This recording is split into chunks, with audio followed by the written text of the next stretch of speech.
In this session, we'll be talking about how to open a shift for the SupplyLogic POS system, the point of sale system. So if you watch the overview, you will have found out how to create these desktop icons. So double click on the desktop icon. What you'll want to do here is each POS station will want their own login. So in this case, I've created a POS Lisa, which is my own personal POS account, and I have my own personal password. Whenever you create a user with POS dash, what it'll do is allow this user only to access the POS and not get into SupplyLogic. So this is kind of a security thing that you may want to consider.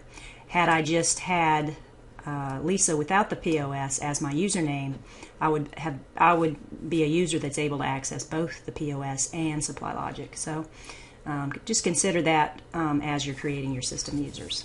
Okay, but definitely each POS station will want to be logged on as a different person.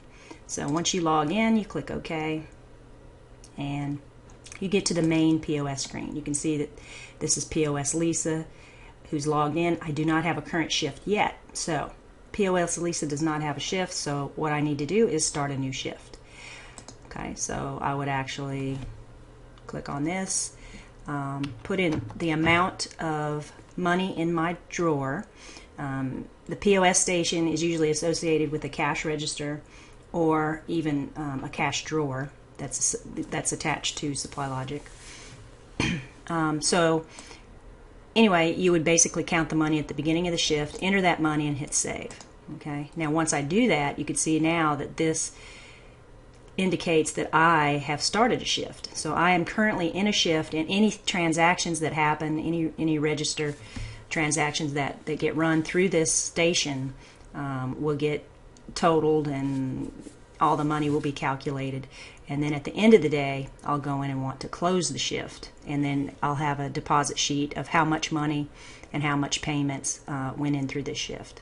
So again, this is basically how you start a new shift. Let's say I was going to go to lunch. What I could do is go ahead and get out, and when I got back in, I would hit continue an existing shift. But in this case, all we need to do is just hit run register. Now we're ready to go to run the register. The next session, I'm going to explain how to create transactions and do everything that you would do through the register.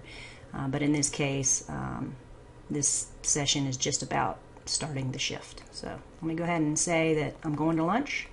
I'm closing out again, and I'm canceling out. So now when I come back from lunch, I'll start it up again. I'll log in again, okay, and I'll continue a shift. Okay, I won't start a new shift unless I've actually closed the shift. Got it?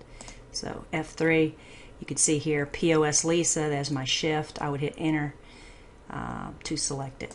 So that is how you start a shift and continue a shift. So if you do have questions, email me at lisa@cdrsoftware.com. Thank you.